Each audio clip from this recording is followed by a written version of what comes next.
English రావాలి నాకు, English నేర్చుకుంటాను. ఇప్పుడు కాదే వీడియో ఆగిపిస్తాను.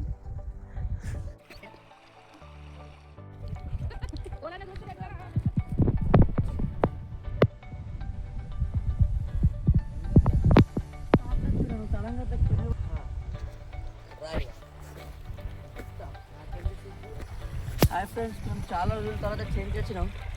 ఏదో ఇంటికి పండగ పూజ ఉండే మా ఇంట్లో, పూజకని వచ్చినాం. మా నాన్న అన్నాడు మిరప చెట్లకు చూసేద్దాం నాడు అంటే వచ్చినాం. చూసేసరికి ఇగో జూమ్ జూమ్ ఇక్కడ ఎండిపోయినట్టు అనిపించింది చెట్లు. ఇంతకైనా మంచిది, చెట్లకు వాటర్ కావాలని మాకు ఫీలింగ్ వచ్చింది. పక్క చేను అయినకు అడిగినాం, జర అట్ట ఇట్లా కోషిష్ చేసి వాటర్ ఇచ్చింది పాపం. వాటర్ పెట్టి అగో మొత్తం మిరప చెట్లకు వాటర్ పెడుతున్నాం. వాటర్ పెట్టుడేమో కానీ మాకు వస్తలేదు. మా అయ్య అంటుండు కూరగాయలు వచ్చిరు కానీ ఇలా చేత కాదని మా అయ్యని పని చేస్తుండు. మేము ఉట్టిగా ఫోన్ పట్టుకొని తిరుగుతున్నాం. కాళ్ళు చూడడానికి బుర్జా కానీ మేము పని చేస్తలేము, ఉట్టికి స్టైల్గా తిరుగుతున్నాం. అయితే గిట్టు గిట్టు రాలేదని జరాగు దీన్ని ఇక్కడ నుంచి ఇట్లా చేద్దాం. ఈ వరలలో నిండినే అనుకో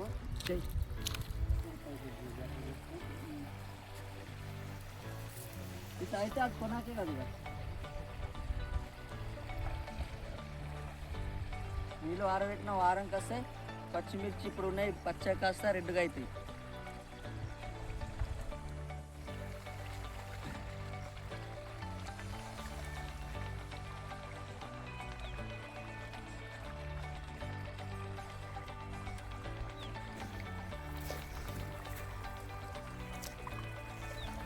కొట్టినాయి ఇప్పుడు మస్తు.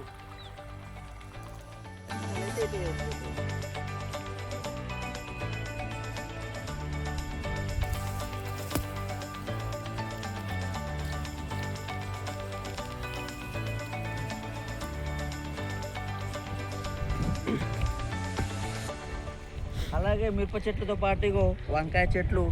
మళ్ళీ మీకు కనిపిస్తుంది ఎర్రటి ముద్దగైన బంతి పువ్వు అంటారు, దీన్ని తెలిసే ఉంటుంది మీకు కూడా. ఇదేమో ఎల్లో బంతి, ఇదేమో రెడ్ బంతి. రెండు బంతి కాకపోతే కలర్ వేరు ఉంటాయి. చాలా ఇలా వేసాం, మధ్యలో టమాటా వేసాం. చనిపోయినాయి అవి, మొక్కలు పెరగలేవు. పచ్చిమిర్చి దానిమ్మ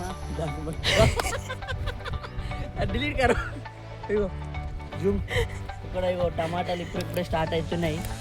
పిందె నుంచి పండవడానికి టైం పడుతుంది. అప్పుడు మీకు పండైన తర్వాత మళ్ళీ ఇంకో వీడియో చేసి చూపిస్తా. అప్పటి వరకు అయితే దీనికి ఒక లైక్ షేర్ చేసేయండి, సబ్స్క్రైబ్ కూడా చేయండి. అలాగే మా చిన్నమ్మ వాళ్ళు కూడా వచ్చారు. ఇది శనగ అంటారు, దీన్ని శనగ కూర ఏరుకోవడానికి. అంటే దీన్ని కర్రీ చేస్తే కూడా సూపర్ ఉంటుంది. దానికోసం ఇక మా చిన్నమ్మ వాళ్ళు, మా అక్క వాళ్ళకి అందరూ అక్కడ నీళ్ళు పారబెట్టడం కంప్లీట్ అయిపోయింది. ఇక పైపులు తీసుకొని ఎవరు వాళ్ళ పైపులు ఇచ్చేది, వాళ్ళ పైపులు వాళ్ళ దగ్గర వేసేసి కాకపోతే కరెక్ట్ వర్కౌట్ అవ్వాలి.